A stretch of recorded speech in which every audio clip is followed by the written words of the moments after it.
और करता कौन है? परमेश्वर स्वयं अपनी महिमा करता है। कैसे? बड़े आश्चर्य कर्म करके। और मालूम है, संसार में आप देखिए, परमेश्वर आश्चर्य कर्म करता है और लोग महिमा किसको देते हैं? उस व्यक्ति को, प्रार्थना को, क्रियाओं को। नहीं, तुम कुछ नहीं करोगे तब भी वो सब कुछ करने के लिए है।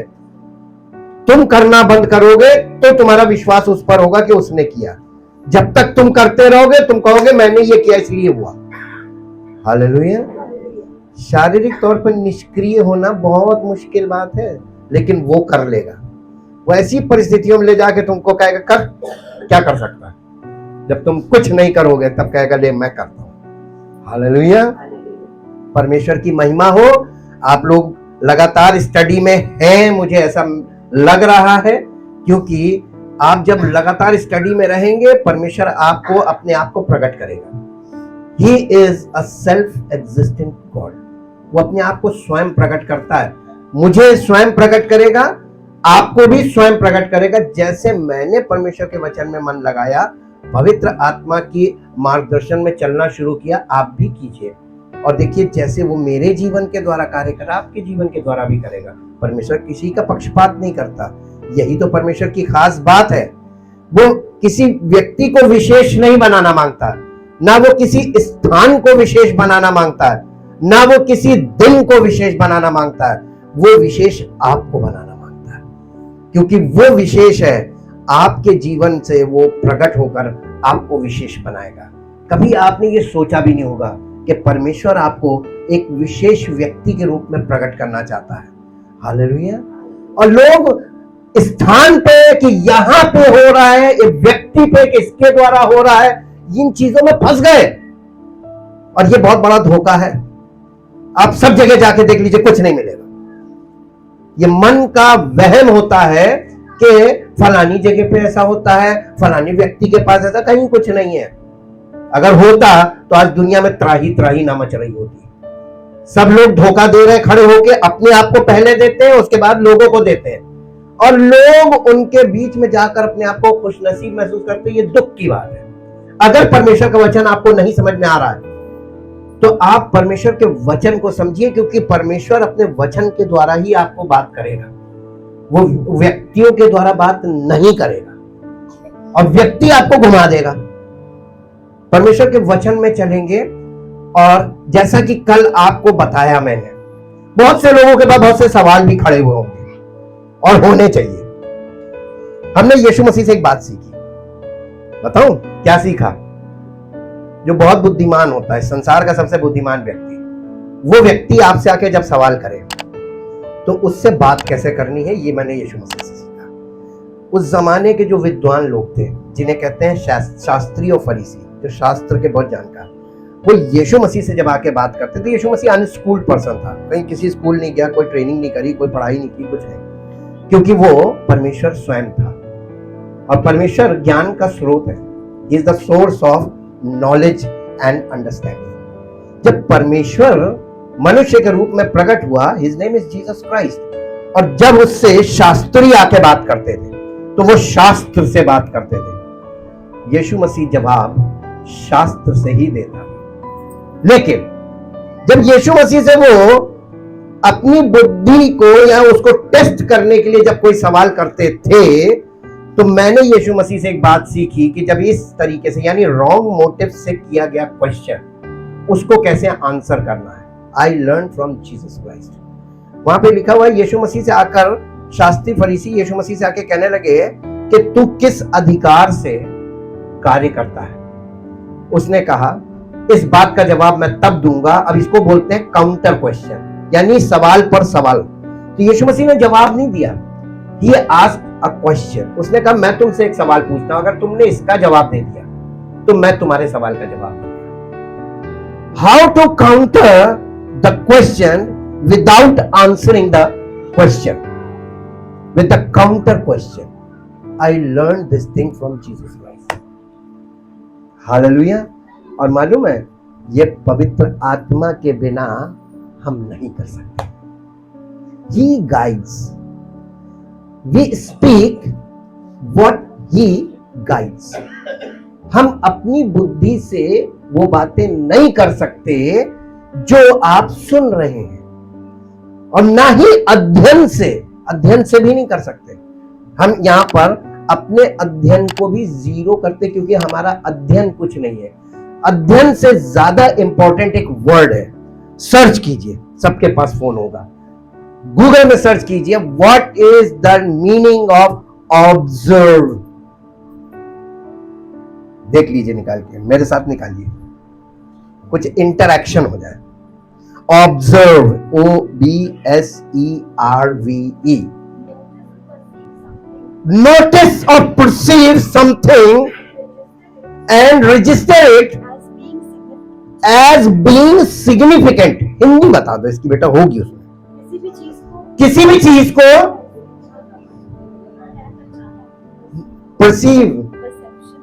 परसीव इज फ्रॉम आईज, हमारे सेंसेस के द्वारा, हाँ, अंडरस्टैंड करना,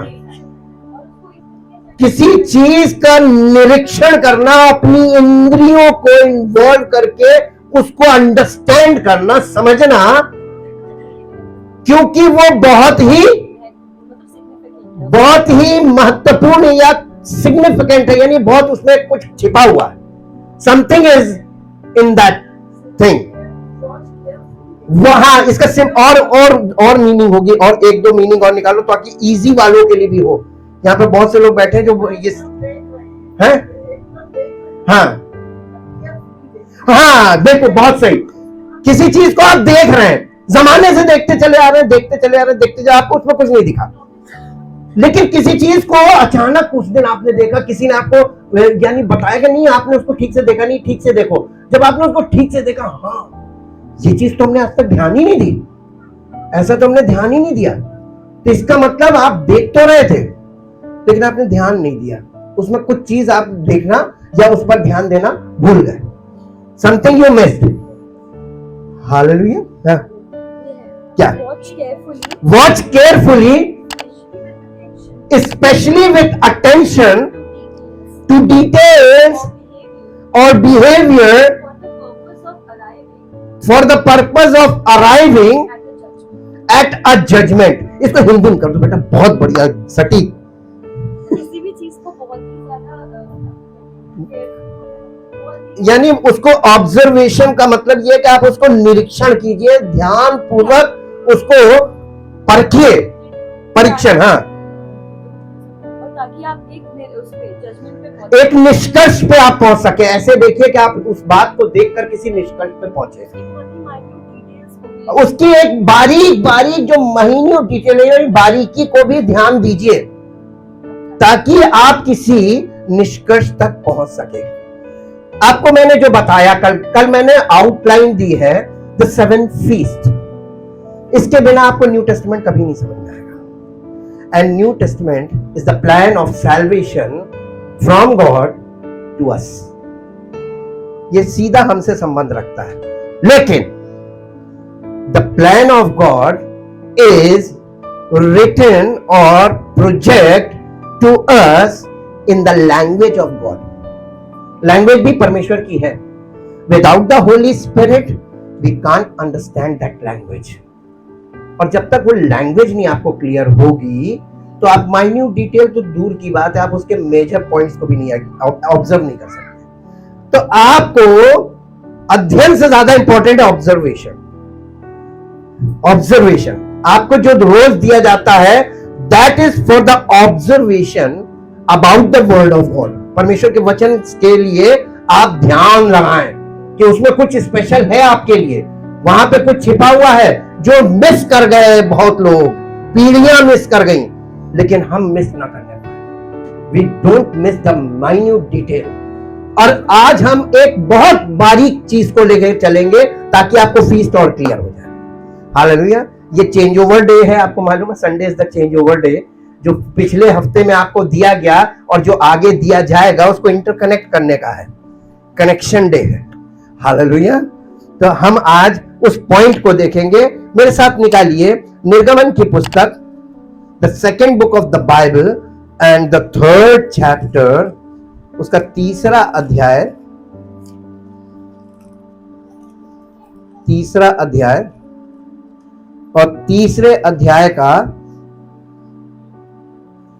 सॉरी 3रे अध्याय का 7 पद से पढ़िए, 7 और 8 पद।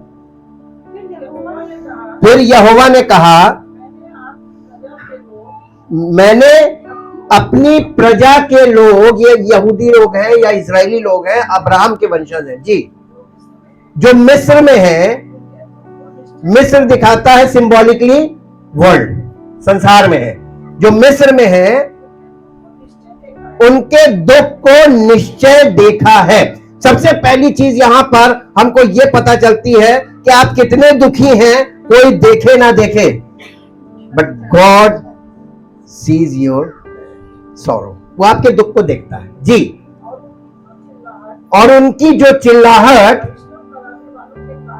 परिश्रम कराने वालों के कारण होती है, उसको, इसका मतलब हमारा परमेश्वर हमारी कराहट को, हमारी चिल्लाहट को, या जो हम पीड़ा में चिल्ला रहे हैं, इसको सुनता भी है जी।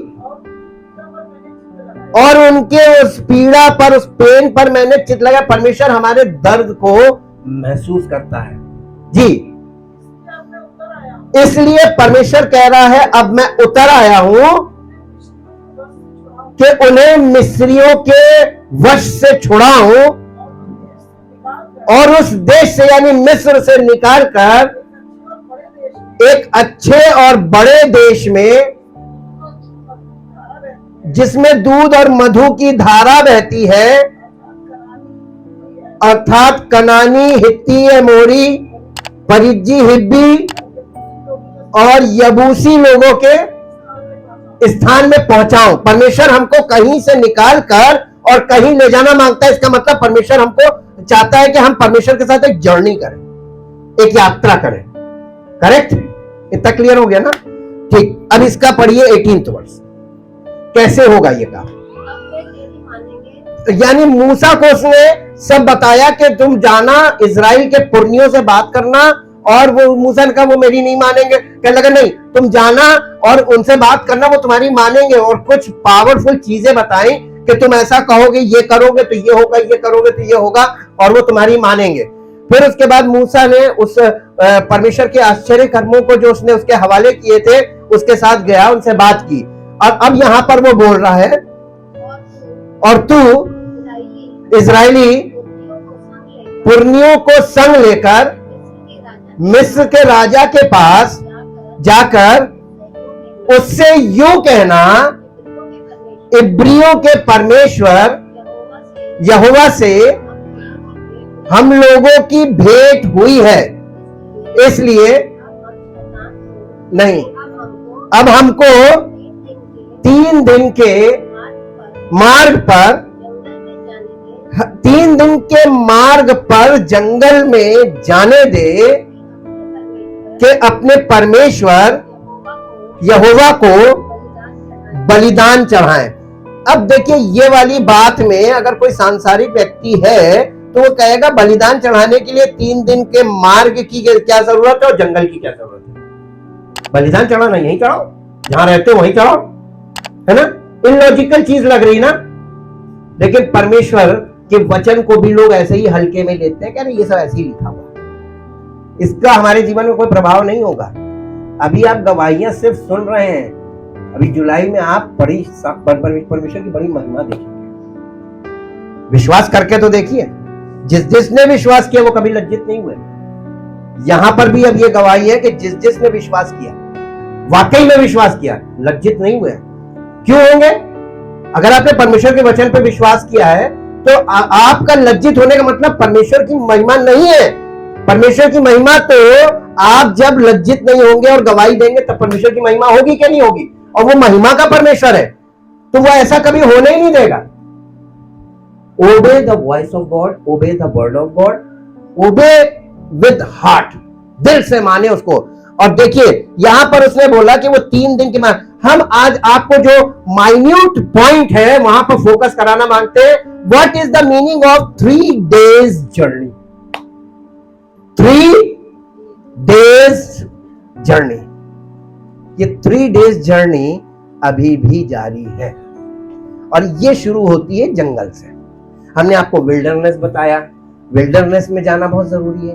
हो सकता है आप अभी भी विल्डरनेस में हो, विल्डरनेस में हो, आप संसार से तो छूट गए, प्रभु पे विश्वास किया, लेकिन अभी आप मुसीबतों में हो, अभी आप कष्टों में हो, अभी आप समस्याओं में हो। ये जंगल है। ऐसा कौन बैठा जो अभी जंगल में नहीं है ना? जंगल में रहना आपके लिए इसलिए अच्छा है क्योंकि आप वहां पे जाके देखिए निर्गमन में कि जब इजरायली लोग जंगल में गए तो उन्हें खाने को कौन देता था? वहां तो कोई काम करना नहीं था, ना धंधा था, ना कुछ था। वहां पे खाने को कौन देता था? यही तो वो सिखाना मांगता है आपको। अगर ये चीज आप सीख चुके होते तो आज उसे आपको जंगल में नहीं ले जाना होता। जंगल में क्यों गए? अपने स्वभाव के कारण, क्योंकि हम अपना सब कुछ खुद करना मांगते हैं। हम प्रार्थना करना जानते हैं, हम बाइबल पढ़ना जानते हैं और हमको किसी की जरूरत नहीं है, हमें कलीसिया की जरूरत नहीं है, हमें परमेश्वर के वचन की शिक्षा की जरूरत नहीं है, हमको सब आता है। I am self satisfied person. क्या आप ऐसी मनोदशा में हैं? अब आप चक्कर में इसलिए पड़ गए क्योंकि मनोदशा तो है लेकिन आप इसको अंडरस्टैंड नहीं कर पा रहे कि हम हैं, इसलिए आप इसमें उत्तर नहीं दे पाएंगे। आप अपने ईश्वर खुद हैं, आप अपने कामों पे भरोसा करते हैं, अपनी कमाई पे भरोसा करते हैं, अपने शारीरिक श्रम पे, अपने शारीरिक बल पे, अपनी शारीरिक बुद्धि पे बहुत भरोसा करते हैं। इसलिए आप ऑप्शंस पे बहुत जल्दी चक चक चक चक चक चक चक चक, और जब सारे ऑप्शन आपके खत्म हो जाते हैं ना तब कॉल आती है कि काम नहीं बन रहा, सब जगह से ना हो गई, और तब फिर एक आशा की किरण आती है। हम कुछ नहीं करते, हम कुछ नहीं करते, हम आपको सिर्फ वापस लौटा के उस पॉइंट पे खड़ा कर देते हैं कि अब आपके पास कोई रास्ता नहीं है, ओनली बिलीव एंड रिसीव। अगर आपने पहले ही ये कर लिया होता तो इतना ना नुकुर सुनना, इतना परिश्रम करना, इतना पैसा वेस्ट करना, सब कुछ करने के बाद वहां आने से। लेकिन अब आप देखिए कि मनुष्य की प्रवृत्ति क्या है कि परमेश्वर को इतना लंबा चक्कर लगाना पड़ा, ये सीधाई से नहीं चलने वाले हैं, ये सब टेढ़े लोग हैं। तो परमेश्वर कहता ठीक, टेढ़े के साथ मैं तिरछा बनता हूं, तुम टेढ़े तो मैं तिरछा, अब टेढ़ा और तिरछा एक साथ कैसे चलेंगे? वो इधर भागेगा तो वो इधर भागेगा, वो इधर भागेगा, वो इधर भागेगा। यही तो हो रहा है। लोग परमेश्वर के साथ कहां चल रहे हैं कदम से कदम मिला के। वो कहता है ये करो, नहीं, अपनी बुद्धि से नहीं, ऐसे करेंगे लेकिन ऐसे नहीं, ऐसे करेंगे। अपने दिमाग की मिलावट जरूर करें। हालेलुया। और ऑब्जर्व 3 डेज जर्नी, 3 दिन के मार्ग में। 3 दिन का मार्ग हिंदी में लिखा ना, 3 दिन के मार्ग पे। 3 दिन का मार्ग, आप टैबरनेकल में जाइए, वहां पर आपको 3 दिन का मार्ग मिलेगा। आउटर कोर्ट पहला, फर्स्ट स्टेप। उस जमाने में लोग केवल आउटर कोर्ट तक थे। When Jesus came on earth, तो लोग होली प्लेस तक पहुंच सकते थे लेकिन नहीं पहुंच पाए। पहले ही मार्ग में पहले ही दिन में फंसे रहे, और आज तक पहले दिन में फंसे। कुछ लोग दूसरे सेकंड डे पे आए, वहीं पे रह गए, थर्ड डे तक कोई पहुंचा ही नहीं। अब आपको मालूम है what is the significance of 3 days? 3 days are very important in the history of Bible. Bible के इतिहास में 3 दिन बहुत इंपॉर्टेंट। मेरे साथ एक पद निकालिए जो आपको मिलेगा उत्पत्ति की पुस्तक, उसका 22 अध्याय। उत्पत्ति की पुस्तक उसका 22 अध्याय। जब परमेश्वर ने अब्राहम से कुछ मांगा, अब्राहम ने परमेश्वर से कुछ नहीं मांगा था, बस इतना कहा था। परमेश्वर ने अब्राहम से कहा कि मैं तुझे अपनी जातियों का मूल बनाऊंगा, मैं तुझे ये करूंगा। अब बताइए, जो परमेश्वर बात बोल रहा है बिना संतान के, ये पॉसिबल है नहीं ना? तो परमेश्वर उससे कह रहा था मैं तुझे जातियों का मूल बनाऊंगा, तेरे वंश में राजा उत्पन्न होंगे। उसकी समझ ही में नहीं आ रहा था। वो कह लेगा मेरे घर का जो नौकर है मेरा, वो मेरे घर का वारिस बनेगा। परमेश्वर का नहीं, वो वारिस नहीं बनेगा, तेरा निज पुत्र तेरा वारिस बनेगा। तो अब्राहम को फिर भी नहीं समझ में। उसने कहा तारों को देख, तारों को दिखा के बात की, जितने हैं गिनती कर सकता नहीं, इतनी तेरे संतान होगी। बालू के समुद्र किनारे ले जाकर बालू को देख, जितने ये बालू के कण हैं इतनी तेरी संतान होगी। फिर भी नहीं उसकी समझ में आया। तब परमेश्वर ने उस काम को जो उसने बोल रहा था उसके जीवन में पूरा किया। कैसे पूरा किया? उससे पहले वो गलती कर चुका था, इस्माइल पैदा हो गया, लेकिन परमेश्वर ने कहा ना, ये भी तेरा वारिस नहीं होगा, वारिस होगा तो इसहाक ही होगा, इसहाक ही से तेरा वंश चलेगा। अब्राहम फिर आ गए वापस, बैक टू द पॉइंट। और जब अब्राहम ने इसहाक दिया, इसहाक को देने के बाद परमेश्वर ने कहा कि इसकी मनोकामना तो पूरी हो गई, अब मैं इसे चेक करके देखूं कि ये मुझसे प्यार करता है कि नहीं। तो अब्राहम ने कहा, इस बेटे को जो मैंने तुझे दिया है इसे कुर्बान कर दे। अब ये बड़ी कठिन बात है। और कितना बड़ा था, क्या उम्र थी इसहाक की? लगभग 30 वर्ष, 30 इयर्स, और उसे कुर्बान करने के लिए बोल दिया। अब वो अब्राहम तो तैयार हो गया, क्योंकि अब्राहम को यह मालूम हो गया कि वो परमेश्वर जो बोलता है वो करता है, और जैसे बोलता है वैसे ही करता है। लेकिन उसने ये बात अपनी बीवी को नहीं बताई। पूछिए क्यों? उसके विश्वास और उसके विश्वास में बहुत अंतर था। उसने कहा नहीं, ये करने नहीं देगी। और फिर परमेश्वर, हाँ, वो बहुत ओवर इमोशंस होते हैं। ठीक, अब देखिए, अब इसमें आइए 22 अध्याय में, और इस अध्याय में हम आपको एक बहुत बारीक पॉइंट पकड़ाते हैं। अब्राहम ने इसका पहले पद से पढ़िए। इन बातों के पश्चात ऐसा हुआ कि परमेश्वर ने अब्राहम से ये कहकर उसकी परीक्षा की, हे अब्राहम, उसने कहा, देख मैं यहां हूं। उसने कहा, अपने पुत्र को, अर्थात अपने इकलौते पुत्र इसहाक को, जिससे तू, अब बताइए, अब इकलौते पुत्र क्यों बोला? पहला क्वेश्चन तो यही। इस्माइल पैदा हो चुका था, उसके 14 साल का था, उसके बाद ये इसहाक पैदा हुआ। परमेश्वर ने उसे एक्सेप्ट नहीं किया, क्योंकि वो अब्राहम और उसकी पत्नी ने अपने युक्ति से किया था, परमेश्वर की योजना के अंतर्गत नहीं था। हाँ, जब आप कोई काम अपनी युक्ति से करते हैं और आपको सफलता भी मिल जाती, कभी मत सोचिए कि ये परमेश्वर की ओर से है। कभी नोटिस किया? बारीक पॉइंट है। अब्राहम को परमेश्वर ने, क्योंकि वो परमेश्वर की बातें सुनता था, परमेश्वर से बातचीत करता था और उसे मानता था, इसलिए अब्राहम ने जो किया उसमें वो सफल तो हुआ, लेकिन गॉड उसने एक्सेप्ट नहीं किया, उसके उस बच्चे को एक्सेप्ट नहीं किया, या उसके उस डिसीजन को एक्सेप्ट नहीं किया, लेकिन परमेश्वर ने उसे ब्लेस किया। जी, कभी कभी परमेश्वर आपकी कुछ चीज एक्सेप्ट नहीं करेगा, लेकिन ब्लेसिंग जो है वो तो है। अब्राहम को ब्लेस किया है तो अब्राहम की वंश होने के कारण उसको ब्लेस करेगा। जी, जिससे तू प्रेम रखता है। परमेश्वर बोल क्या रहा? इसहाक, जिससे तू प्रेम रखता है। आपसे परमेश्वर हर उस चीज को मांगेगा टेस्ट करने के लिए जिससे आप बहुत पसंद करते हैं, जो आपको बहुत पसंद है। जी, संग लेकर मोरिया देश में चला जा, वहां उसको एक पहाड़ के ऊपर, वो भी नहीं, अभी मैं बताऊंगा, चलेगा तब बताऊंगा, जब पहुंचने वाला होगा तब बताऊंगा। आप सोचते हैं परमेश्वर हमें सब पहले सब बता दे, हमारा मन करेगा तो हम जाएंगे, नहीं तो नहीं जाएंगे। नहीं तो इसीलिए तो ये स्पिरिचुअल जर्नी कोई कर नहीं पाता। लोग कहते हैं, अरे नहीं, पूरा बताइए, मिलेगा क्या? यीशु मसीह चेलों ने यही तो कहा था। पतरस कहने लगा, देख प्रभु, हम तो सब कुछ छोड़कर तेरे पीछे हो लिए चल रहा है, और क्या पूछ रहा है? हमें मिलेगा क्या? आपके दिल का सवाल मैं आपके सामने रख रहा हूं। दिल में लोगों की होता है, प्रभु पर विश्वास करेंगे तो मिलेगा क्या? आपको मालूम क्या मिलेगा? अनंत जीवन तो वहां पे मिलेगा, वो बोनस है। इस जमीन पर 100 फोल्ड, 100 गुना बरकत है। 100 गुना आप कमा नहीं पाएंगे। आप कमा के देख लीजिए, आपकी कमाई गलत तरीके की कमाई होगी, और वो कमाई आधे से ज्यादा खींच ली जाएगी, बीमारियों में चली जाएगी, मुकदमों में चली जाएगी, और तमाम रिश्तेदारी, नातेदारी में, पट्टेदारी में सब खींच के चली जाएगी। मिलेगा कुछ नहीं। 100 गुना तो कभी नहीं आप कमा पाएंगे। लेकिन परमेश्वर के इकलौते पुत्र प्रभु यीशु मसीह पर विश्वास करके उसके पीछे चलने से आपको 100 fold blessing on earth. Physical बात कर रहा है। जी, आइए, जो मैं तुझे बताऊंगा, होम बलि। होम बलि का मतलब होता है बर्न्ट ऑफरिंग, भस्म कर देना, भस्म कर दे उस बच्चे को, होम बलि करके चढ़ा। अतः अब्राहम सवेरे तड़के उठा और अपने गधे पर हाँ हाँ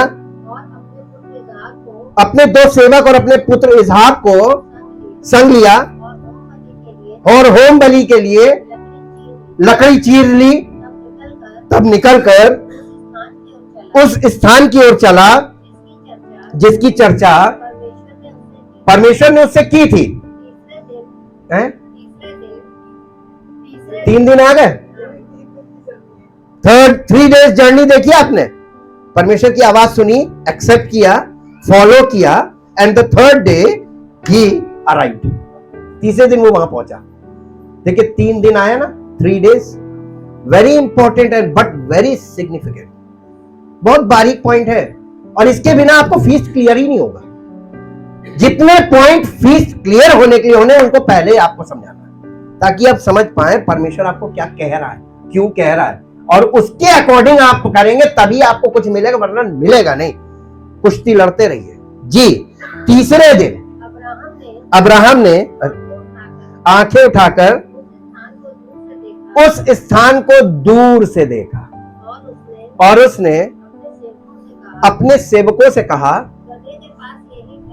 गधे के पास यहीं ठहरे रहो, ये लड़का और मैं वहां तक जाकर और दंडवत करके फिर तुम्हारे पास लौट आएंगे। लेकिन ये जा काहे के लिए रहा था?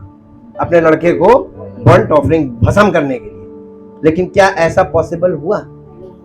ये 3 days जर्नी हमको वहां पे दिखाई अब्राहम की, कि अब्राहम ने 3 दिन की यात्रा की परमेश्वर को भेंट चढ़ाने के लिए, बलिदान चढ़ाने के लिए। यही बात मूसा के द्वारा परमेश्वर ने फिरौन को बोली और इजराइलियों को यही चीज के लिए अग्री करा रहा था। 3 दिन की यात्रा। ये 3 दिन बहुत सिग्निफिकेंट है। परमेश्वर ने जब पर्व की बात की तो इस पर्व में आपको ये 3 दिन मिलेंगे और ये 3 दिन बहुत महत्वपूर्ण होंगे। ये मालूम कौन सा? Weekend. These 3 days are weekend. Weekend कब से शुरू होता है? Friday, Saturday, this is the 3 day journey. ये 3 दिन की यात्रा बहुत प्रमुख है। आप 6 दिन काम करते हैं, लेकिन आप 7वें दिन और 8वें दिन क्या करते हैं? एंजॉय करते हैं। वीकेंड में आप क्या करते हैं? और आपको करना क्या चाहिए? नहीं, विश्राम नहीं करना चाहिए। हाँ, परमेश्वर के साथ, क्योंकि आपको उसने विश्राम दिवस बताया क्यों है? कि परमेश्वर आपका इंतजार कर रहा है। आप परमेश्वर के साथ उसकी उपस्थिति में आने के बजाय संसार में लोगों के साथ एंजॉय करने। 3 दिन बहुत इंपॉर्टेंट है। 3 days, the day of Passover, the day of Pentecost and the day of Feast of Tabernacle। ये 3 मुख्य पर्व थे, जो वैसे 7 पर्व हैं, लेकिन 3 मुख्य पर्व हैं। अब ये 7 पर्वों को 2 भागों में बांटा और 3 पर्व 1 और 4 पर्व 1, 2 फेजेस हो गए।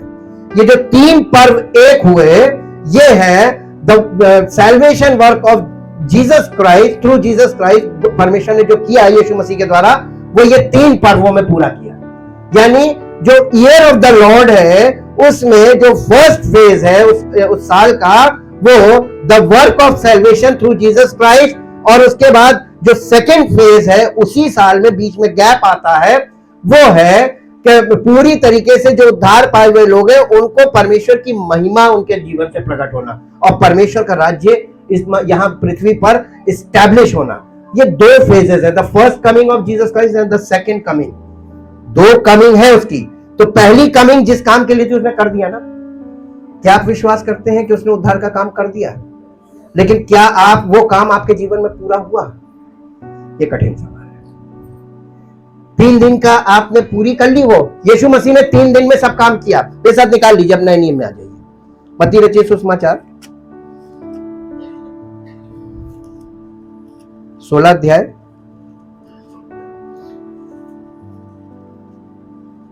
बल्कि पहले 12 अध्याय निकाल लीजिए। 12 अध्याय का 38 पद से पढ़िए। इस पर कुछ शास्त्रियों और फरीसियों ने उससे कहा, यानी यीशु मसीह से कहा, हे गुरु, हम तुझसे एक चिन्ह देखना चाहते हैं। उसने उन्हें उत्तर दिया, इस युग के बुरे और व्याभिचारी लोग चिन्ह ढूंढते हैं, परंतु योना भविष्यवक्ता के चिन्ह को छोड़ और चिन्ह उनको न दिया जाएगा। योना 3 रात दिन जल जंतु के पेट में रहा, वैसे ही मनुष्य का पुत्र 3 रात दिन पृथ्वी के भीतर रहेगा। ये चिन्ह था। नीनवे के लोग न्याय के दिन इस युग के लोगों के साथ उठकर उन्हें दोषी ठहराएंगे, क्योंकि उन्होंने योना का प्रचार सुनकर मन फिराया, और देखो यहां वो है। ये किसकी बात कर रहा है? यीशु मसीह का प्रचार सुन के मन नहीं फिरा रहे, वहां तो योना का सुन के फिरा लिया था। वही लोग दोष लगाएंगे उस पीढ़ी के लोग जी। अब यहां पे फिर 3 दिन आपको मिला। इसी में आप मेरे साथ आ जाइए 16 अध्याय में और पहले पद से पढ़िए। फरीसियों और सदूकियों के पास आकर उसे परखने के लिए उसने कहा, हमें स्वर्ग का कोई चिन्ह दिखा। उसने उनको उत्तर दिया, सांझ को तुम कहते हो मौसम अच्छा रहेगा क्योंकि आकाश लाल है, और भोर को कहते हो आज आंधी आएगी, यानी लाल और धूमिल है। तुम आकाश के लक्षण देखकर उसका भेद बता सकते हो, पर समयों के चिन्हों का भेद क्यों नहीं बता सकते? ये ऑब्जर्वेशन वाली चीज है। आपको मालूम है, जो ये खगोलीय घटनाएं होती हैं, तो जो इससे संबंध रखते हैं वो every time they are observing these things. वो हर समय उसको ऑब्जर्व करते हैं और इसीलिए वो प्रिडिक्ट करते हैं। ठीक, मौसम वाले मौसम पे ऑब्जर्व करते हैं, उसको प्रिडिक्ट करते हैं। हर चीज का ऑब्जर्वेशन है। लेकिन आपकी लाइफ में आप क्या ऑब्जर्व कर रहे हैं? About God, about truth, about salvation कोई ऑब्जर्वेशन नहीं है। बस हम तो सवेरे उठते हैं और प्रभु तेरा धन्यवाद हो, बस हम अपने दिनचर्या में लग जाते हैं। क्या यही जीवन है? कैसे आप पवित्र आत्मा के साथ कदम मिला के चल पाएंगे जब आप अपनी ही गतिविधियों में मगन है? अब देखिए, परमेश्वर आपका ध्यान हटाना मांग रहा है। फोकस्ड हो गए हम। इसी 16 अध्याय का 21 पद से पढ़िए।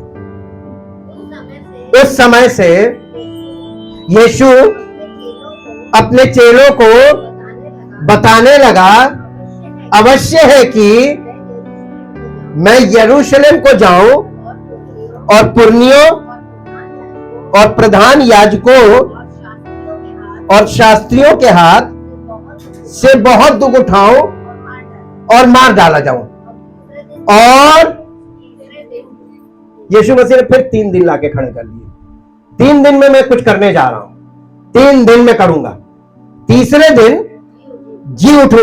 इसके बाद आ जाइए आगे, इसके आ जाइए 17 पद में, 17 अध्याय में, 17 अध्याय का 22 पद पढ़िए।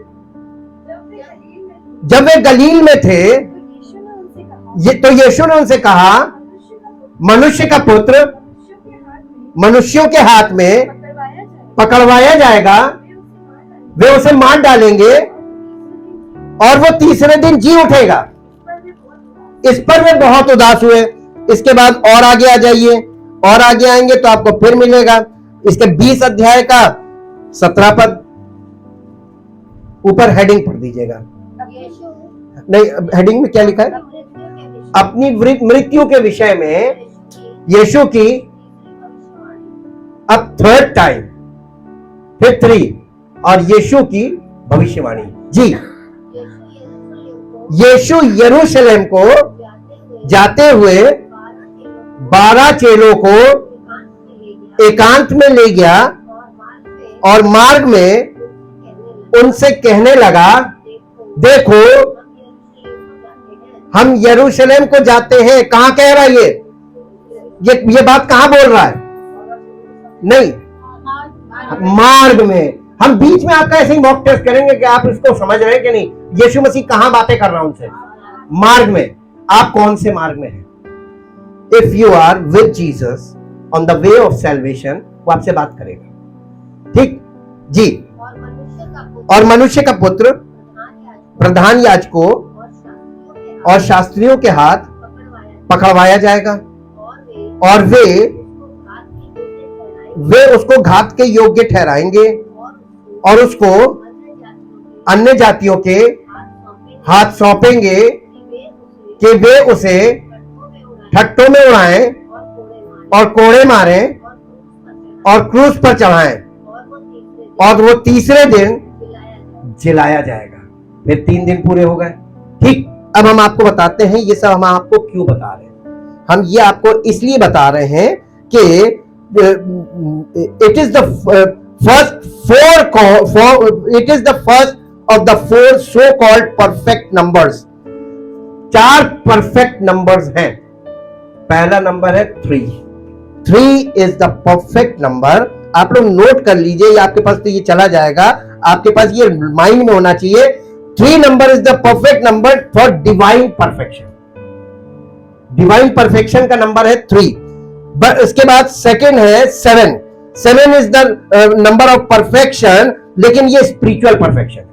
7 में स्पिरिचुअल परफेक्शन, 3 में डिवाइन परफेक्शन। और फिर उसके बाद है number 10। Number 10 means ordinal perfection. Number 10 is also a perfect number, ordinal perfection. फिर उसके बाद है नंबर 12 गवर्नमेंटल परफेक्शन। परमेश्वर ने गवर्नमेंटल परफेक्शन भी 12 नंबर से किया। 10 नंबर हमारा ऑर्डिनल परफेक्शन है, और उसके बाद 7 नंबर स्पिरिचुअल परफेक्शन है, और 3 नंबर डिवाइन परफेक्शन है। ये परफेक्शन के नंबर है। और नंबर्स में अगर मैं न्यूमेरिक्स में, क्योंकि भी मैं शुरुआत कर रहा हूं आपके साथ न्यूमेरिक्स में, ताकि अब न्यूमेरिक्स को भी इसके अंदर जो नंबर्स हैं उनकी भी मीनिंग है, और आप मीनिंग किनारे रख के सिर्फ भाषा पकड़ के कुछ नहीं कर पाएंगे। खुद तो नष्ट होंगे और जिसको आप बताएंगे वो भी नष्ट हो जाएगा। हालेलुया। आपके जीवन में तो कुछ हुआ नहीं, दूसरे को धक्का दे रहे हैं कि तुम भी करो। क्या जो मैं कर रहा हूं तो गलत है? तुम सही कर रहे हो, इस बात का प्रमाण क्या है? जब तुम सही नहीं हो, तुमको कोई परमेश्वर ने अप्रूवल नहीं दिया है। The approval of God, approval from God is Holi spirit. Holi spirit के द्वारा, और fruits manifest the Holi spirit. जब पवित्र आत्मा के हमारे जीवन में फल दिखेंगे ना, तब ये बात प्रकट होगी कि आप में पवित्र आत्मा है। परफेक्शन की बात है। Our God is a perfect God. और ये जो परफेक्शन है, ये परफेक्शन हमारे और आपके जीवन में कैसे आएगा? 3 days journey. 3 number is the divine perfection number. The day of preparation. Friday is the day of preparation. Saturday is the day of rest. And Sunday is the first day of the week. New beginning. 8th day. ये 3 number या 3 दिन आपको हमेशा स्मरण रहने चाहिए। परमेश्वर ने उनको एक दिन पे जोर दिया था, डे ऑफ रेस्ट। जब डे ऑफ रेस्ट पे आप इसको अगर ऑब्जर्व करना चाहते हैं, इस पर ध्यान लगाए रहना चाहते हैं, तो आपको इसकी तैयारी कहां से शुरू करनी पड़ेगी? एक दिन पहले से आपको ये प्रिपेयर होना पड़ेगा कि कल डे ऑफ रेस्ट है, कल डे ऑफ रेस्ट है, कल डे ऑफ रेस्ट है। और आप जब उसको फोकस हो जाएंगे कि ये डे ऑफ रेस्ट के लिए फ्राइडे से आप तैयारी करेंगे, सैटरडे डे ऑफ रेस्ट होगा, और उसके बाद संडे जो है the first day of the week, तो आप रेस्ट के बाद रिन्यूड होकर खड़े होंगे फॉर द फर्स्ट डे नए। तो अब आप देखिए, यीशु मसीह ने जो बलिदान दिया वो कौन सा दिन था? यीशु मसीह ने जो बलिदान दिया फ्राइडे। फ्राइडे को क्यों दिया? सैटरडे को क्यों नहीं दिया, या थर्सडे को क्यों नहीं दिया? सबत का दिन काम नहीं कर सकते थे, और ये उद्धार का काम था जो करना था। This is a work of salvation, है ना।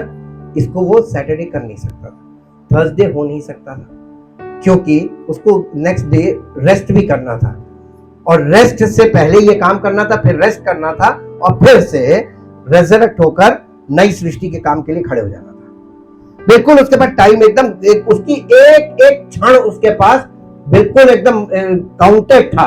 लोग सोचते यीशु मसीह ने कुछ नहीं, अरे यीशु मसीह के पास टाइम ही कहां था। आप पढ़ के देखिए, लिखा हुआ उसे खाने का और सोने का किसी चीज का टाइम नहीं मिलता था, वो हर समय लोगों से घिरा रहता था। हालेलुया। ऐसी आपकी जिंदगी है, इतने बिजी आप नहीं होंगे।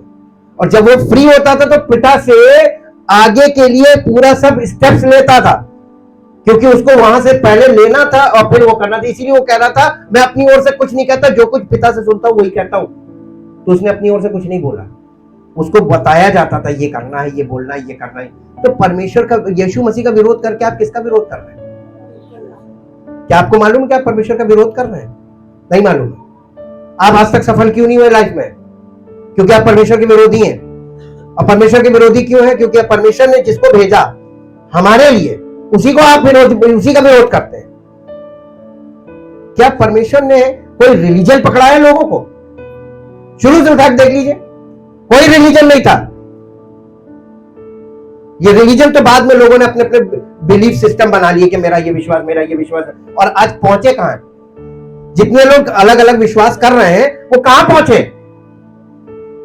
लेकिन परमेश्वर पर विश्वास करके देखिए, जो सारी जिंदगी आपकी जिंदगी में नहीं हुआ ना, वो अब होगा। इफ यू बिलीव, आप विश्वास करके तो देखिए। विश्वास की परिभाषा क्या है? कि जो कुछ आपको बोला जा रहा है उसको एक्सेप्ट कर लो बिना प्रमाण के, प्रमाण आपके जीवन में आ जाएगा। This is called believe. Hallelujah. ये 3 डेज जर्नी ये छोटी बात नहीं थी, और ये 3 डेज जर्नी आज भी चल रही है। हमारे और आपके जीवन को ये 3 दिनों से होकर गुजरना है।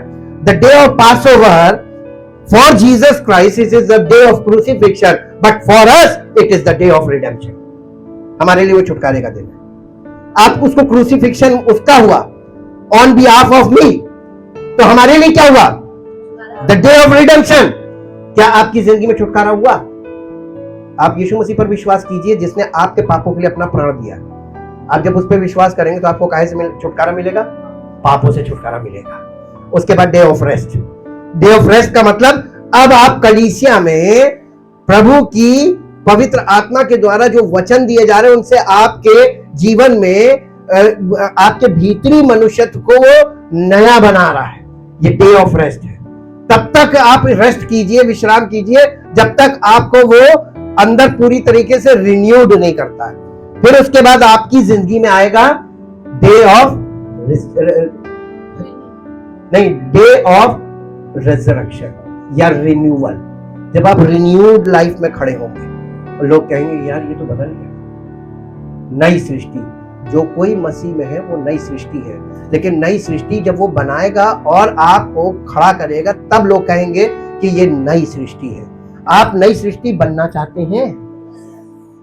अब हम आपको बताते हैं कि ये जो 3 दिन है, ये 3 दिन हमारे जीवन के लिए भी बहुत महत्वपूर्ण है। ये 3 दिन की यात्रा है, और यात्रा में आप टाइम वेस्ट कर सकते हैं। कहीं पे ठहर गए, कोई जगह अच्छी लगी, नहीं थोड़ी देर और, थोड़ी देर और। आपको संसार में बहुत सी जगह ऐसी मिलेंगी जहां अरे भैया वहां जाने वाला, बहुत अच्छी जगह, बहुत अच्छी जगह। तो आप क्या करते हैं यात्रा में?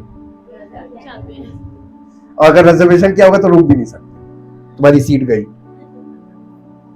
हालेलुया। तो आप पता नहीं कहां रुक गए। तो इस यात्रा में लोग जगह जगह रुक जाते हैं, कहीं पे गलत स्टेशन पे उतर जाते हैं। लेकिन जब आप इस यात्रा को कीजिए, यात्रा बिल्कुल सटीक है, एकदम कंसिस्टेंटली आप चलिए, तो आप एकदम डेस्टिनेशन पहुंचेंगे ऑन राइट टाइम। ये 3 दिन हमें और आपको बहुत कुछ सिखाने के लिए रखे गए हैं। ये 3 दिन मेरे साथ एक पद निकालिए जो आपको मिलेगा निर्गमन की पुस्तक, और उसका 35 अध्याय,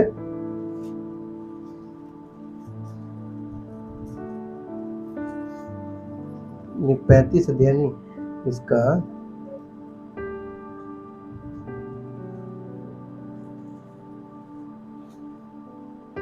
35 व्यवस्था विवरण की पुस्तक, सॉरी, व्यवस्था विवरण की पुस्तक, इसका 16 अध्याय,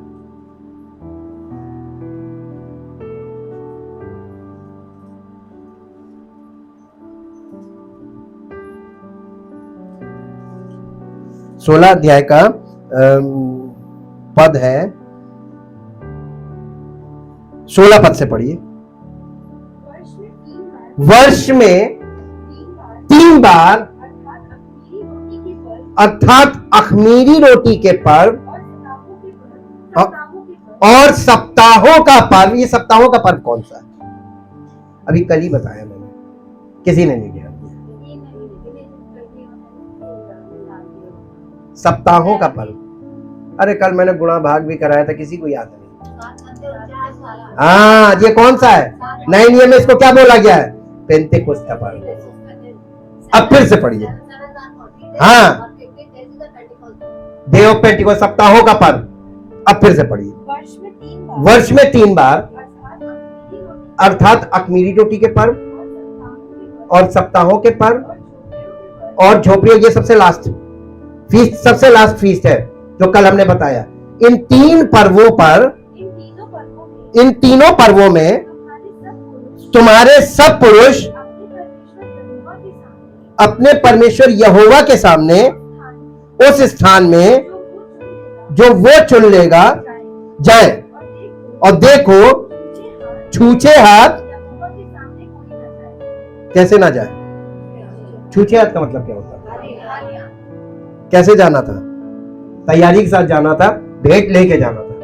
3 बार साल में, 3 बार, ये 3 बार साल में यात्रा की जाती थी यरूशलेम की। इजरायली लोग करते हैं और आज तक करते हैं, 3 टाइम्स अ ईयर। तो फिर 3 नंबर आया ना, और ये 3 वक्त ऐसे होते थे जो 3 प्रमुख फीस्ट थे। फीस्ट ऑफ अनलीवेंड ब्रेड, उसके बाद फीस्ट ऑफ पेंटिकोस्ट और फिर फीस्ट ऑफ टैबरनेकल। ये 3 पर्व बहुत मुख्य हैं, मैंने कल भी बताया था। अब इसमें अख़मीरी रोटी के पर्व के 1 दिन पहले जो ये शुरू होता था, ये शुरू होता था फसह के पर्व से। गोधूली के समय बलिदान होता था, फसह का मेमना, और उसके बाद नेक्स्ट डे से शुरू होता था 7 डेज के लिए फीस्ट ऑफ अनलीवेंड ब्रेड। ये दोनों एक्चुअली पूरा एक है।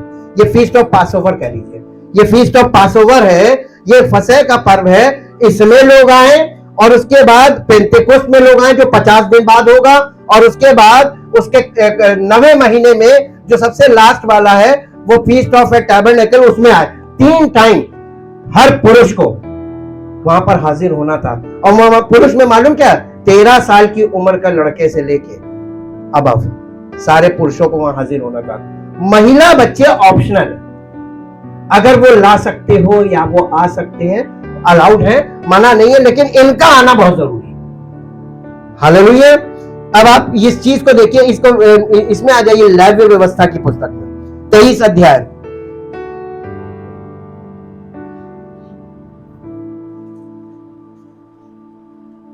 23 अध्याय 37 पद पढ़िए, 37 वर्स। यहोवा ने नियत पर्व यही है, हाँ हाँ हाँ हाँ हाँ हाँ हाँ हाँ हाँ हाँ हाँ, इन सबों से, हाँ, इन सब पर्वों से अधिक यहोवा के विश्राम दिनों को मानना और अपनी भेंटों और सब मन्नतों को और स्वेच्छा बलियों को जो अर्पण करोगे चढ़ाया करना। ये, हाँ, फिर 7वें महीने के 15वें दिन को जब तुम देश की उपज को इकट्ठा कर चुके, तब 7 दिन तक यहोवा का पर्व मानना। पहले दिन परम विश्राम होगा और 8वें दिन, बस 1 मिनट रुक जाइएगा, पहले दिन और 8वें दिन। तो ये कहां से दिन शुरू हो रहा? सृष्टि की रचना कहां से शुरू हुई थी? कौन से दिन से? संडे से। और संडे से आप गिनिए कितने दिन होते हैं? ये पूरा 8वें दिन का ना 8 डेज का शेड्यूल। These are the schedules of God for us. आपको अभी हम सिर्फ इसका फाउंडेशनल पार्ट बता रहे हैं। अक्सर लोगों में एक प्रॉब्लम है, वो ये फाउंडेशनल पार्ट सुनने के बाद ये सोचते हैं कि हमें भी ये करना है। हमने आपसे करने को तो बोला नहीं, हम तो आपको सिर्फ ये बता रहे ताकि आप इस ऑब्जर्वेशन में जाएं कि ये क्यों किया गया था, इसमें क्या छिपा हुआ है और इसका हमारे से कैसे संबंध है। क्योंकि परमेश्वर को ये मालूम था कि 21वीं सदी इतना ज्यादा बिजी शेड्यूल होगा लोगों का कि फिजिकली ये सब पॉसिबल नहीं होगा। साल में 3 बार जा सकते हैं लोग, और इतना ढेर सारा जो करना ये सब कर सकते हैं। उस जमाने में लोग फ्री थे, परमेश्वर ने कराया, लेकिन उसमें पिक्चर छिपा दी कि यीशु मसीह का महत्व लोगों को मालूम हो कि उसने हमारे लिए सब कुछ पूरा कर दिया। He done everything for us। ये जो कुछ आप देख रहे हैं पुराने नियम में, ये इतनी भयानक चीजें थी कि लोग चूक जाते थे, एक चीज करते थे कहीं चूक गए, एक चीज करते थे कहीं, और जो कोई किसी एक पॉइंट पे चूकता है वो पूरी व्यवस्था में दोषी ठहरता है। हालेलुया। क्या आप व्यवस्था को पूरा कर सकते हैं? अब आप ये टिपिकलिटीज पढ़ रहे हैं और अंडरस्टैंड कर रहे हैं तो आपको मालूम हो गया होगा ना कि इसमें तो चूकेंगे जरूर, कभी ना कभी तो चूकेंगे। तो आज बताइए ये लोग चूक के कहां पहुंच गए?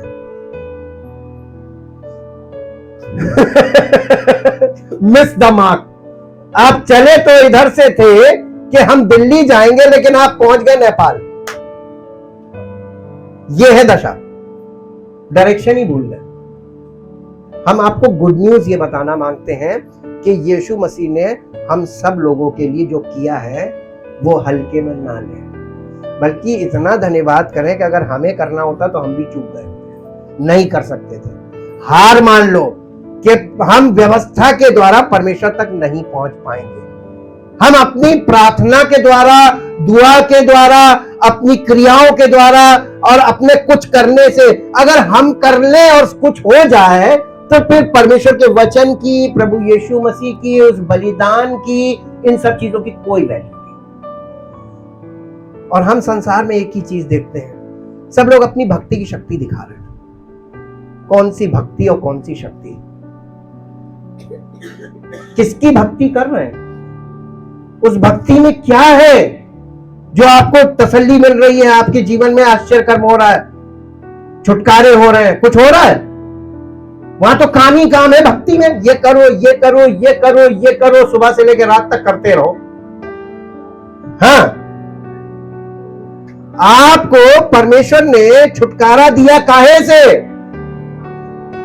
नहीं, पाप से तो बाद में मिलेगा, पहले तो अपने शरीर के कामों से तो छुटकारा पाओ। अब लास्ट में मेरे साथ आ जाइए, आपको ये पॉइंट क्लियर हो गया लगभग। इब्रानियों की पत्री उसका 10 अध्याय, इब्रानियों की पत्री 10 अध्याय, ऊपर हेडिंग होगी सिद्ध बलिदान।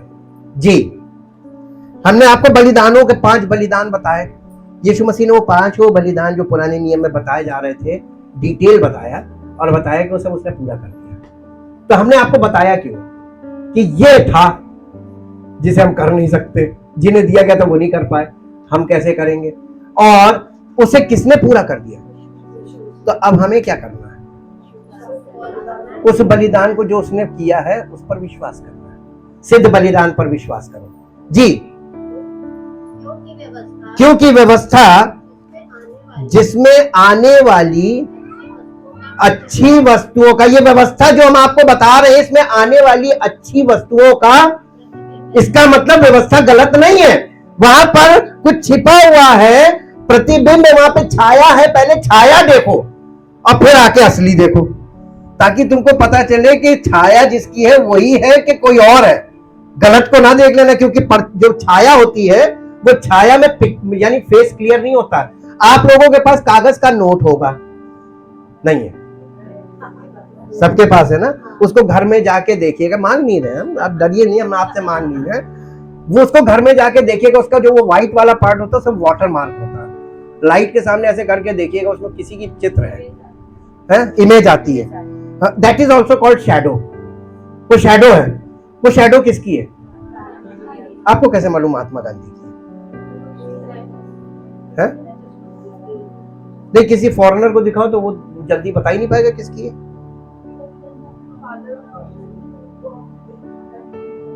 जिसने गांधी जी की असली पिक्चर देखी होगी वो शैडो पहचान जाएगा। शैडो कौन पहचानेगा? जिसने असली पिक्चर देखी है ना। तो वाटर मार्क है वो वाटर मार्क उसमें है। बाइबल में भी वाटर मार्क दिया हुआ है ओल्ड टेस्टामेंट में। और जो रियल है, इसको अगर तुम रियल को देख लो और जाके वाटर मार्क में देखो तो तुम्हें कंफर्म हो जाएगा बिल्कुल सही, I am on the right way. आपको कोई मूर्ख नहीं बना रहा। आज के युग में कौन बनाएगा? गूगल का टाइम है, लोग गूगल करते हैं हर बात में। क्या ट्रुथ के लिए आज तक आपने गूगल नहीं किया? हर चीज के लिए गूगल करते हैं। सच्चाई जानने के लिए गूगल किया कभी नहीं? किसी के पास टाइम नहीं है। और परमेश्वर आपको कोई मौका नहीं देगा भागने का। देखो और पहचानो, मानो, और नहीं तो दोषी ठहर चुके। जितनों ने उस पर विश्वास किया वे उद्धार पाएंगे, परमेश्वर के अनुग्रह में आ जाएंगे। और जितनों ने विश्वास नहीं किया वे दोषी ठहर गए, ठहरेंगे नहीं, ठहर चुके ऑन द स्पॉट। अब आपके सामने ऑप्शन बचा क्या? आपके पास दो ऑप्शन है, रिसीव एंड रिजेक्ट। अब आप क्या करना चाहते हैं? ये आपका फैसला है, ये आपका फैसला है। मैं आपको फैसला करने के लिए मैं आपको नहीं बोल रहा हूं, ना दबाव डाल रहा हूं, मैं आपको सिर्फ पिक्चर दिखा रहा हूं। फैसला आप करो जी। कहां है? पर उनका असली स्वरूप नहीं है। व्यवस्था में शैडो है लेकिन असली स्वरूप नहीं है। इसलिए उनके एक ही प्रकार के बलिदानों के द्वारा जो प्रतिवर्ष अचूक चढ़ाए जा, आज भी कुर्बानियां चढ़ रही हैं। किसकी कुर्बानी कर रहे हो? देख तो लो, तुम कर किसकी रहे हो? परमेश्वर ने एक कुर्बानी की, उस पर तुम विश्वास नहीं करते, तुम अपनी कुर्बानी लेके खड़े हो। हमें कुर्बानी करनी है जी। पास आने वालों को कदापि मतलब हरगिज परफेक्ट नहीं बना सकती, सिद्ध नहीं कर सकती। नहीं तो उनका चढ़ाना, अगर वो कुर्बानी जो आज लोग कर रहे हैं, अगर उस कुर्बानी ने उनको सिद्ध कर दिया होता, परफेक्ट कर दिया होता, तो आज कुर्बानी कर रहे होते। कुर्बानी की जरूरत ही नहीं है। तो उन्होंने वो उस परफेक्ट कुर्बानी को ग्रहण नहीं किया, अपनी कुर्बानी कर रहे। यही तो लोग कर रहे हैं जी। इसलिए जब सेवा करने वाले एक ही बार शुद्ध हो जाते तो फिर उनका विवेक उन्हें पापी ना ठहराता, परंतु उनके द्वारा ये व्यवस्था जो वो अपनी पूरी करने में लगे हुए आज भी कुर्बानी कर रहे हैं, इनके द्वारा प्रतिवर्ष पापों का, इसका मतलब अभी वो ये देख रहे हैं कि देखो पिछले साल कुर्बानी करी थी, इस साल फिर करनी, हम तो गुनहगार हैं, मान रहे हैं, कुर्बानी कर रहे हैं, इसका मतलब अपने आप को गुनहगार मान रहे हैं। लेकिन वो कुर्बानी जो परमेश्वर ने कर दी उस पर विश्वास नहीं कर रहे हैं एक बार में, तो आपको गुनाह माफी हो जाए जी। क्योंकि ये अनहोना है। देखिए, पहली बात तो ये सुन लीजिए कि ये अनहोना है, इम्पॉसिबल, कि बैलों और बकरों का लहू पापों को दूर करे। इसी कारण वो जगत में आते समय कहता है, ये कौन है? यीशु मसीह जगत में आते समय कहता है कि बलिदान और भेंट तूने ना चाही, तूने मेरे लिए एक देह तैयार की है। होम बलियों और पाप बलियों से परमेश्वर खुश नहीं होता। ये जो कुर्बानियां हो रही हैं इनसे खुश नहीं है जी। तब मैंने कहा, देख मैं आ गया हूं, पवित्र शास्त्र में मेरे विषय में लिखा हुआ है, ताकि हे परमेश्वर तेरी इच्छा पूरी करूं। ऊपर तो वो कहता है ना तूने बलिदान और भेंट और होम बलियों और पाप बलियों को चाहा और ना उनसे प्रसन्न हुआ, यद्यपि हालांकि वे बलिदान तो व्यवस्था के अनुसार चढ़ाए जाते हैं। फिर ये भी कहता है, देख मैं आ गया हूं, ताकि तेरी इच्छा पूरी करूं। अतः वो पहले को उठा लेता है ताकि दूसरे को, ये क्या चीज उठा ली, वो दूसरे को क्या चीज है जो नियुक्त की है? ये जो व्यवस्था के अनुसार जो कुर्बानियां चल रही हैं, इसको उसने वहां पे खत्म कर दिया, अपनी कुर्बानी पे खत्म कर दिया, क्योंकि परमेश्वर उसकी कुर्बानी से खुश हो गया और परमेश्वर ने उसकी कुर्बानी को कहा अब इससे गुनाहों की माफी मिलेगी, मानो या ना मानो। परमेश्वर आपके मानने ना मानो, वो आपको मनवाने के लिए नहीं खड़ा है। जिसने आपके लिए उद्धार का रास्ता बना दिया उसने कहा मानो या ना मानो, ये जियो है, गवर्नमेंट ऑर्डर। जो मानेगा पाएगा, नहीं मानेगा नहीं पाएगा। अब आपकी मर्जी। परमेश्वर ने कभी जबरदस्ती की किसी से? आप कुर्बानी चढ़ाते किसकी कहने से चढ़ाते? आपकी अपनी मर्जी है। आप अपने पैसे से खर्च करके कर रहे हैं, किस लिए कर रहे हैं? आपके अंदर ये काम कर रहा है कि हमें गुनाहों की माफी के लिए चढ़ाना है। क्यों चढ़ा रहे हो? जब गुनाहों की माफी उसने एक के ऊपर देखा, ये कुर्बानी हो गई, इसको जो इस कुर्बानी को ग्रहण करेगा उसको मैं माफ कर दूंगा। हालेलुया, सरल कर दिया। पैसा खर्च करने का शौक हो तो कर लीजिए, काट के खाना हो ऐसे ही खा लीजिए। कुर्बानी करके किसको दिखा रहे हो? उसने तो देखना बंद कर दिया, हमें कुर्बानी चाहिए नहीं। हमने कुर्बानी ग्रहण कर ली, उसने अपने पुत्र को कुर्बान किया, और बैलों भेड़ों बकरों के लहू से कुर्बानी गुनाहों की माफी नहीं है, पॉसिबल ही नहीं है जी। ताकि दूसरे को, अब परमेश्वर ने दूसरा नियुक्त कर दिया है, वो है प्रभु यीशु मसीह की कुर्बानी जी। उसी इच्छा से हम यीशु मसीह के हैं दे के एक ही बार बलिदान चढ़ाए जाने के द्वारा, एक बार बलिदान चढ़ाया उसने और हमने उस बलिदान पर विश्वास किया, हम पवित्र कर दिया। हालेलुया। आपको पवित्र करने के लिए क्या प्रमाण, क्या मिला? पवित्र आत्मा। कितने लोग चाहते हैं कि मिल जाए? कितने लोगों को चाहिए? सबके लिए। पर परमेश्वर किसी का पक्षपात नहीं करता। उसने किसी जाति विशेष के लिए कुर्बानी नहीं की है, उसने मानव जाति के लिए कुर्बानी की है, ताकि मानव जाति इस बात को समझे कि हमारा परमेश्वर हमारी चिंता करता है और हमें गुनाहों से केवल वही छुड़ा सकता है। हम गुनाहों से छूट नहीं सकते और गुनाहों की कोई माफी नहीं होती है। अगर माफी होती तो कुर्बानी क्यों? कभी कॉमन सेंस से सोचा? अगर माफी हो जाती सॉरी कहने से, तो गुनाहों की कुर्बानी क्यों? परमेश्वर ने अपने पुत्र को कुर्बान किया इसलिए क्योंकि उसे सिद्ध बलिदान करना था, perfect sacrifice.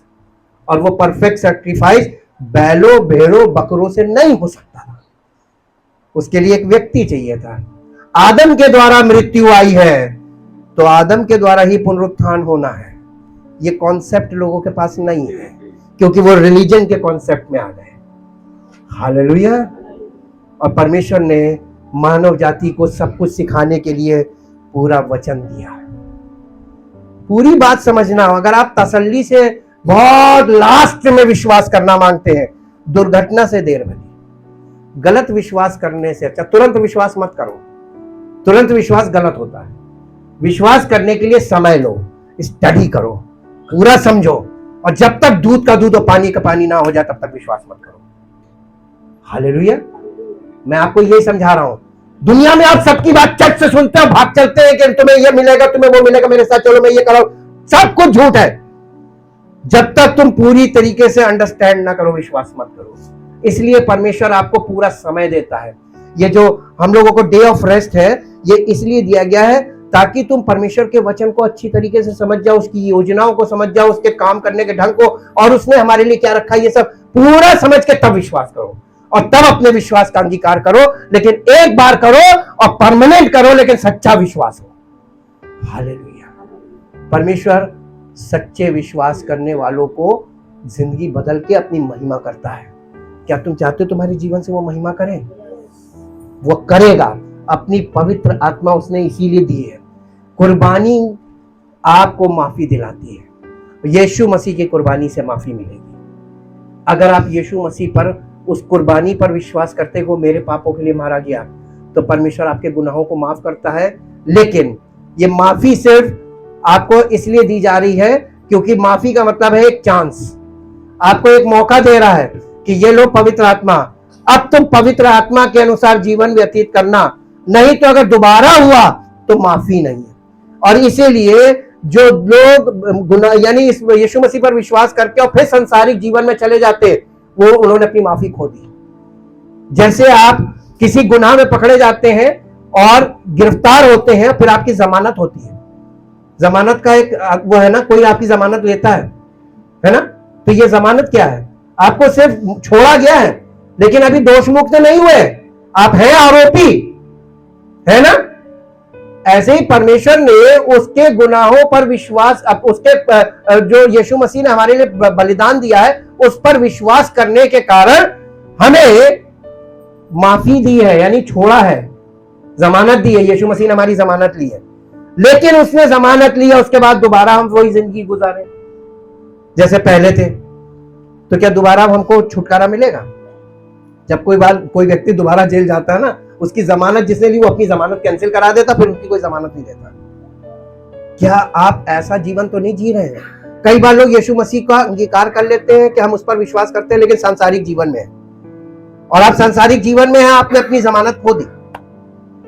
Thank you thank you thank you Lord. दिन गिनना सीखे। दाऊद ने प्रार्थना की, हे प्रभु मुझे बुद्धि से भरा मन दे ताकि मैं अपने दिन गिनना सीखूं। हमें दिन गिनने आने चाहिए। अब हम आपको एक खास बात बताते हैं। सबसे ज्यादा महत्वपूर्ण चित्रण उद्धार के काम का मालूम कहां है? बाइबल की पहली किताब कौन सी है, दूसरी किताब और तीसरी किताब? देखिए किताब भी तीसरी है। The third book picturize the work of salvation through Jesus Christ। और हम लोग इसकी डिटेल स्टडी में जाएंगे कल से। बड़े आदर पूर्वक, ध्यान पूर्वक, संपूर्ण हृदय से बैठकर इसको करें ताकि परमेश्वर का दर्शन आपके जीवन में हो। हमारा उद्देश्य केवल इतना है कि आपके जीवन में आप परमेश्वर को पहचाने, क्योंकि परमेश्वर ने आपको पहचान लिया, लेकिन आप अभी परमेश्वर को नहीं पहचानते। आप परमेश्वर को पहचाने ताकि आपकी जान पहचान अच्छी हो कि कोई आपको भरमाने ना पाए और आपका जीवन परमेश्वर की महिमा का कारण बने। परम पिता परमेश्वर, हम आपका हृदय से धन्यवाद करते हैं उस महान प्रेम और अनुग्रह के लिए जो आपने प्रकट किया अपने पुत्र के बलिदान के द्वारा। और प्रभु, आपने समस्त मानव जाति को ये दिखा दिया कि आप वाकई में कितना प्यार करते हैं। आदम में सब मर तो रहे थे प्रभु, लेकिन आपने अपने पुत्र के द्वारा उन सब लोगों को जो आदम में मृत्यु में जा रहे थे, उन्हें अनंत जीवन का मार्ग दे दिया। हम धन्यवाद करते पिता परमेश्वर, और ये कहीं और ऐसा है ही नहीं। हम आपका धन्यवाद करते हैं आपके पवित्र वचनों के लिए, पवित्र आत्मा के लिए और पवित्र आत्मा के प्रकाश के लिए जो हमें प्राप्त हो रहा है। और चाहते प्रभु इस प्रकाश को हम केवल देखें ना, बल्कि इस प्रकाश में चलें, हमारा जीवन प्रकाशमान हो ताकि आपकी महिमा हो और सारी महिमा आपको मिले। इस प्रार्थना को आपके इकलौते पुत्र प्रभु यीशु मसीह के नाम से मांगते हैं, आमीन। अपने स्थानों पर खड़े होंगे, अपने